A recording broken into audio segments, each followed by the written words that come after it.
अस्सलाम वालेकुम dear students, मैं हूं आपका इंस्ट्रक्टर आतिफ नसीम और ये है आपका YouTube channel science maths and civil. Students, आज के लेक्चर में हम A2 मैथमेटिक्स जो आपका कैम्ब्रिज का प्योर 2 का पेपर है, जो आपके साथ A2 में आपने अपीयर होना है, इसके लिए उसका एक इम्पॉर्टेंट चैप्टर जो कि आपके साथ है लॉगरिथम्स, हम उसको डिस्कस कर रहे हैं।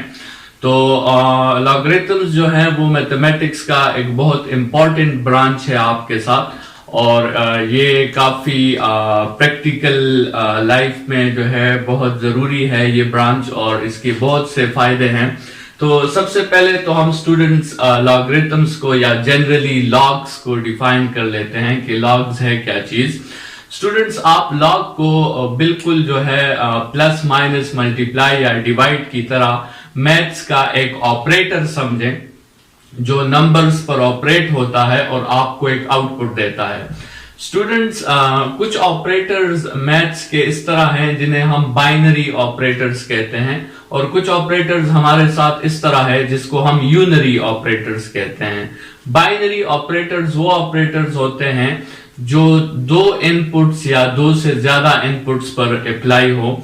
जैसे एडिशन जो है, जो प्लस का ऑपरेटर है हमारे साथ, वो एक बाइनरी ऑपरेटर है क्योंकि वो एक इनपुट पे अप्लाई नहीं होता, उसको आपने दो इनपुट्स देने होते हैं तो तब आपको वो कोई आउटपुट देता है।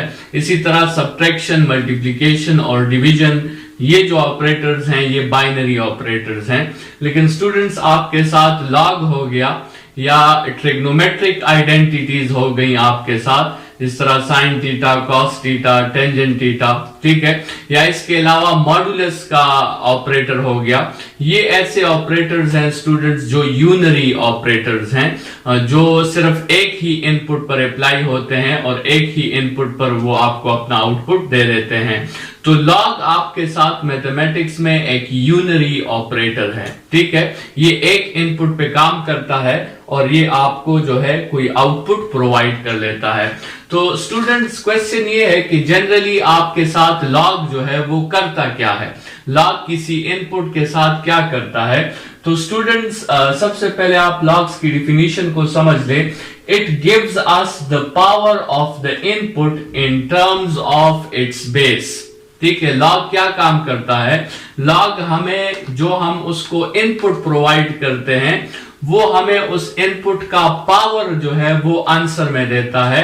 लेकिन पावर किसके लिहाज से, उसी लॉग के बेस के लिहाज से।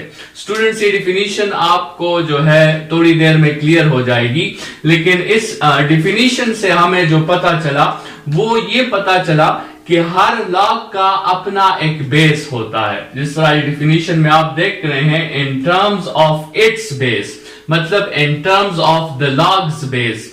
तो इसका मतलब लॉग, हर लॉग का अपना एक बेस होता है। तो उस लिहाज से आप लॉग को डिफरेंट कैटेगरीज में डिवाइड कर सकते हैं। कुछ लॉग्स इस तरह होंगे जिसका बेस 2 के इक्वल होगा, कुछ लॉग्स इस तरह होंगे जिसका बेस 3 के इक्वल होगा, कुछ लॉग्स आपके साथ इस तरह होंगे जिसका बेस आपके साथ 4 के इक्वल होगा, और कुछ लॉग्स इस तरह होंगे जिसका बेस 5 के इक्वल होगा, या जनरली आपके साथ लॉग का बेस a के इक्वल होगा। और a कुछ भी हो सकता है, a आपके साथ जो है वो पॉजिटिव रियल नंबर्स में कुछ भी हो सकता है आपके साथ। a 10 हो सकता है, 20 हो सकता है, 15 हो सकता है, 13.6 हो सकता है, a की वैल्यू आपके साथ कुछ भी हो सकती है। तो सबसे पहले स्टूडेंट्स, तो लॉग में ये याद रखें कि हर लॉग का अपना एक बेस होता है, और वो लॉग क्या करता है, वो लॉग उसी बेस के लिहाज से अपने इनपुट को ऑपरेट करता है, ठीक है। उसकी तरफ अभी हम बाद में आएंगे और ये डिफिनीशन भी फिर आपको क्लियर हो जाएगी।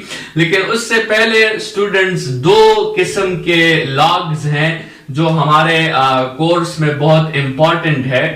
एक वो लॉग है जो टू द बेस 10 है, वो लॉग टू द बेस 10, और एक वो लॉग है जो टू द बेस e है। e आपके साथ एक कांस्टेंट नंबर है जिससे आप कैलकुलेटर पे जो है देख सकते हैं, इसकी वैल्यू तकरीबन 2.71 है। e एक कांस्टेंट है, ठीक है। तो जिस तरह 10 एक कांस्टेंट है उस तरह e भी एक कांस्टेंट है। तो तो ये दो लॉग्स हमारे स्टडीज में बार बार आएंगे और ये इंपॉर्टेंट है। एक लॉग टू द बेस 10 है और एक log to the base e है। ठीक है, इस लॉग टू द बेस 10 को स्टूडेंट्स हम कॉमन लॉग कहते हैं और log to the base e को हम नेचुरल लॉग कहते हैं। तो आपके साथ लॉग टू द बेस 10 और log to the base e, एक कॉमन लॉग है, एक आपके साथ नेचुरल लॉग है।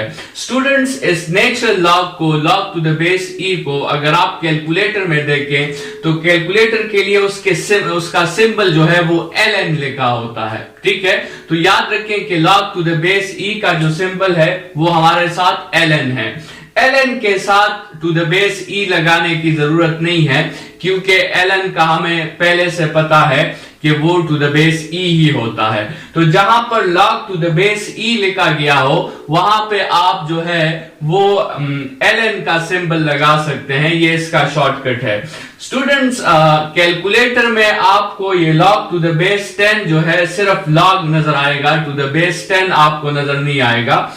इसका मतलब ये है कि जब भी आप जो है log टू द बेस 10 लिखते हैं तो वो हमें पहले से पता होता है कि इसका बेस 10 है, तो 10 को लिखने की जरूरत नहीं है। लेकिन अगर 10 के अलावा कोई दूसरा नंबर हो, टू द बेस 2 हो, टू द बेस 3 हो, टू द बेस 4 हो, टू द बेस 5 हो, तो उसे फिर हम मेंशन करेंगे, लेकिन टू द बेस 10 को हम मेंशन नहीं करते। जिस तरह मैथमेटिक्स के कुछ कन्वेंशंस हैं कि आपके साथ जब पावर 1 हो तो आपको लिखने की जरूरत नहीं होती, लेकिन 1 के अलावा कोई दूसरा पावर हो तो फिर आप वो लिखते हैं। इसी तरह कोफिशिएंट 1 हो तो आपको उसको लिखने की जरूरत नहीं होती, लेकिन 1 के अलावा अगर कोई और कोफिशिएंट हो तो फिर आप उसे मेंशन करते हैं। इसी तरह जब लॉग का बेस मेंशन नहीं होगा तो हम समझ लेंगे कि ये 10 है, लेकिन अगर लॉग का बेस 10 नहीं है फिर हमने उसे मेंशन करना है। स्टूडेंट्स, जैसे हमने स्टार्ट में बात की कि हम लॉग को एक ऑपरेटर समझ लें, हम लॉग को मैथमेटिक्स का एक फंक्शन, एक बॉक्स समझ लें जिसको हम इनपुट देंगे और वो हमें आउटपुट देगा।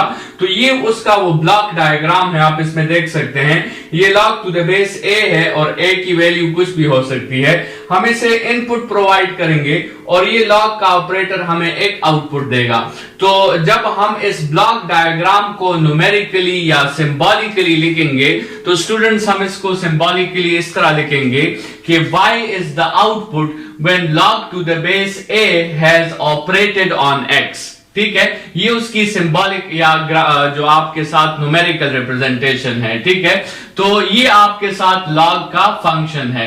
ये देखें, ये फंक्शन है, ये ऑपरेट कर रहा है x पर और आपको रिजल्ट मिल रहा है y के टर्म में। ठीक है, अच्छा अभी स्टूडेंट्स इस डिफिनीशन की तरफ आते हैं। जो डिफिनीशन में हमने बात की कि it gives us the power of the input in terms of its base. इसका क्या मतलब है? लेट्स सपोज स्टूडेंट्स हम इन सब लॉग्स में से एक लॉग उठा लेते हैं और वो आपके साथ है log टू द बेस 10। ठीक है, log टू द बेस 10 को जरा उठाते हैं। स्टूडेंट्स, इसको अगर हम 10 इनपुट देते हैं तो ये हमें 1 आउटपुट देता है। आप कैलकुलेटर पे चेक कर सकते हैं। अगर हम इसे 100 इनपुट दे तो ये हमें 2 आउटपुट देता है। अगर हम इसे 1000 इनपुट दे तो ये हमें 3 आउटपुट देता है। अगर हम इसे 10,000 इनपुट दे तो ये हमें 4 आउटपुट देता है। स्टूडेंट्स, ये आउटपुट ये क्या दे रहा है? असल में ये हमारे इनपुट को स्टूडेंट्स अपने बेस के पावर में कन्वर्ट कर देता है। जैसे यहां पे बेस 10 है तो ये 10 को 10 पावर 1 में कन्वर्ट करेगा, 100 को 10 पावर 2 में कन्वर्ट करेगा, 1000 को 10 पावर 3 में कन्वर्ट करेगा और 10,000 को 10 पावर 4 में कन्वर्ट करेगा। और स्टूडेंट्स, ये हमें सिर्फ वो पावर जवाब में देगा। जैसे यहां पे 10 का पावर 1 है तो हमें 1 आंसर मिला, यहां पे हमें 2 आंसर मिला, यहां पे हमें 3 आंसर मिला और यहां पे हमें 4 आंसर मिला। तो आपको अभी डिफिनीशन क्लियर हो जाएगी कि ये लॉग क्या कर रहा है। अगर इसका बेस 10 है तो ये किसी भी इनपुट को 10 के पावर में कन्वर्ट कर देता है और हमें वो पावर जो है आंसर में प्रोवाइड कर देता है। तो ये आपके ब्लॉक रिप्रेजेंटेशन में वैल्यूज थी और अगर हम इनको सिंबॉलिक रिप्रेजेंटेशन में लिख लें तो log to the base 10 of 10 is 1 log to the base 10 of 100 is 2, log to the base 10 of 1000 is 3, log to the base 10 of 10,000 is 4.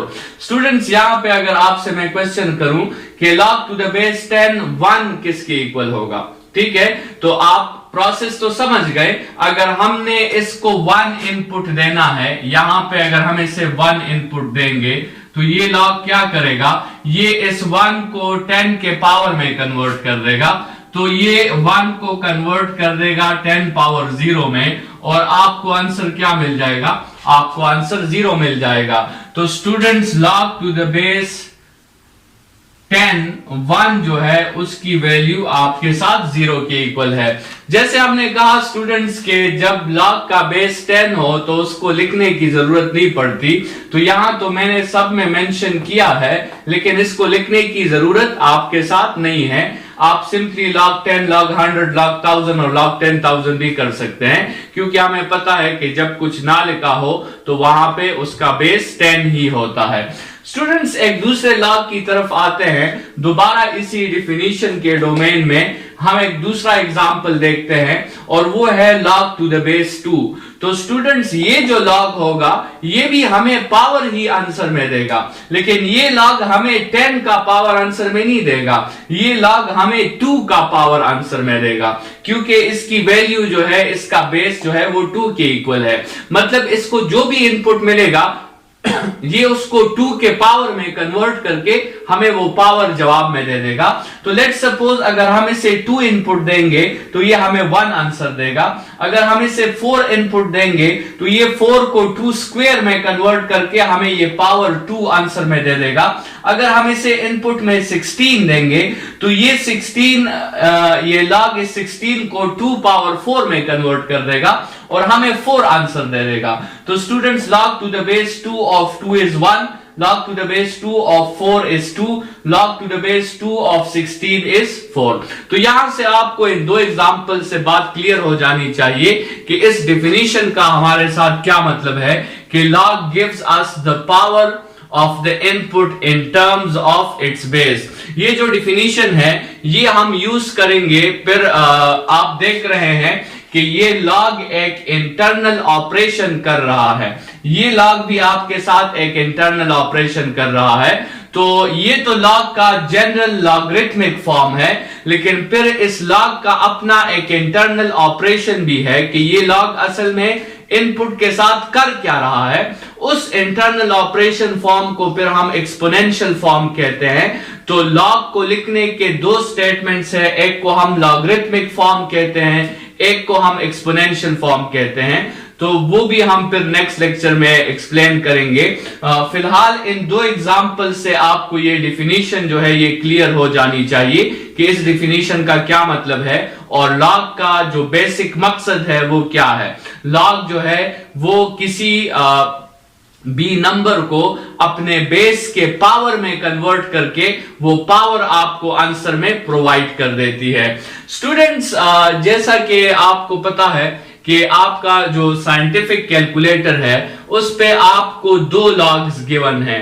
ये 2 लॉग्स जिनकी हमने बात की कि एक आपको कॉमन लॉग गिवन है जो आपको सिंपली LOG के बटन से एक बटन मिलता है और बिल्कुल उस LOG के बटन के ऊपर जो आप देखेंगे तो आपको दूसरा बटन मिलेगा LN का। तो ये 2 लॉग्स आपको कैलकुलेटर में मेंशन होते हैं, log टू द बेस 10 और log to the base e। लेकिन ये बाकी जितने भी हमने लॉग्स पढ़े, log to the base 2, log to the base 3 या log टू द बेस 4 या कोई भी लॉग जो log टू द बेस 10 और log to the base e से मुख्तलिफ है, स्टूडेंट्स ये लॉग्स आपके साथ कैलकुलेटर्स पे अलाउड नहीं है, ये लॉग्स कैलकुलेटर्स पे मौजूद नहीं है। तो इन किस्म के लॉग्स को फिर आप कैलकुलेटर्स के थ्रू कैसे सॉल्व करेंगे। कैलकुलेटर तो आपको 2 ही लॉग प्रोवाइड करता है, एक नेचुरल लॉग है और दूसरा कॉमन लॉग है। तो स्टूडेंट्स अगर लेट्स सपोज आपके साथ log to the base 2 of 3 आपने फाइंड करना है, तो इसका बेस स्टूडेंट्स आपके साथ 2 है, लेकिन आप इसके बेस को 2 से 10 में कन्वर्ट कर सकते हैं। आपने एक सिंपल फॉर्मूला अप्लाई करना है। अगर आपने log to the base 2 of 3 find करना है तो आप कैलकुलेटर पे log of 3 divided by log of 2 ले लें। मतलब कैलकुलेटर पे आप log of input divided by log of base ले लें। तो ये log of 3 divided by log of 2, जैसे हमने कहा 10 को लिखने की जरूरत नहीं है, लेकिन यहां पे मैंने मेंशन कर दिया है। अच्छा, log to the base 9 of 15, तो अगर आप इसको कैलकुलेटर पे करेंगे तो आप log of 15 divided by log of 9 करेंगे।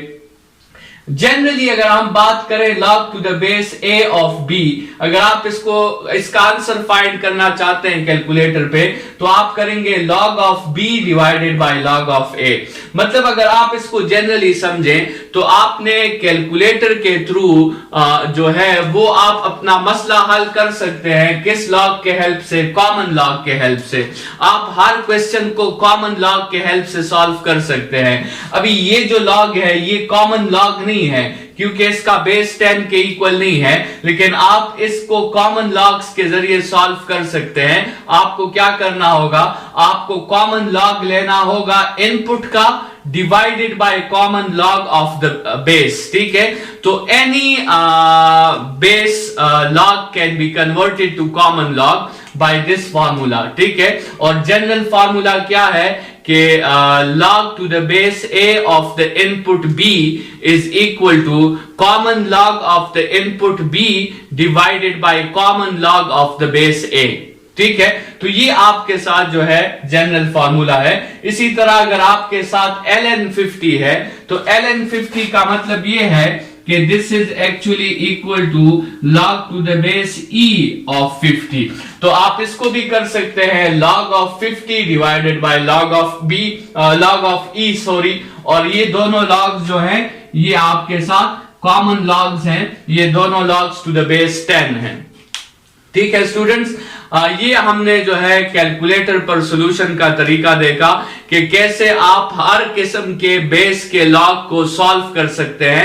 अगरचे कैलकुलेटर आपको सिर्फ 2 ही लॉग्स प्रोवाइड करता है, कॉमन लॉग और नेचुरल लॉग। स्टूडेंट्स याद रखें कि लॉग एक ऐसा ऑपरेटर है जो हमेशा पॉजिटिव वैल्यूज पर अप्लाई होता है।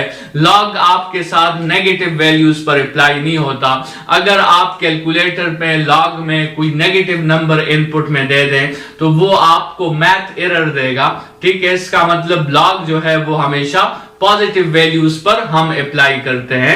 और स्टूडेंट्स यहां पर एक और बात आप याद रखें, एक बहुत इंपॉर्टेंट प्रॉपर्टी आप लॉग की अगर आप यहां पे गौर करें, देखिए ये बहुत ग्रेटर इनपुट्स को, जो बहुत ग्रेटर वैल्यूज है उसको ये बहुत मॉडरेट वैल्यूज में कन्वर्ट कर देता है। तो लॉग जो है ये इसलिए भी यूज होता है कि ये बहुत ग्रेटर वैल्यूज या बहुत स्मॉल वैल्यूज को मॉडरेट या नॉर्मल वैल्यूज में कन्वर्ट कर देता है। मतलब 10,000 खुद कितनी बड़ी वैल्यू है, लेकिन जब आप इसका लॉग लेंगे तो आपको 4 रिजल्ट मिलेगा। तो ये बहुत ग्रेटर वैल्यूज या बहुत स्मॉलर वैल्यूज को मॉडरेट वैल्यूज में कन्वर्ट कर देता है। स्टूडेंट्स लेक्चर नंबर 1 हमारा लॉगरिथम का यहीं पे हम उसे खत्म करते हैं। लेक्चर नंबर 2 में और भी बहुत सी बातें करनी है हमने लॉगरिथम्स पर। इस लेक्चर के लिए इतना ही। Thank you students.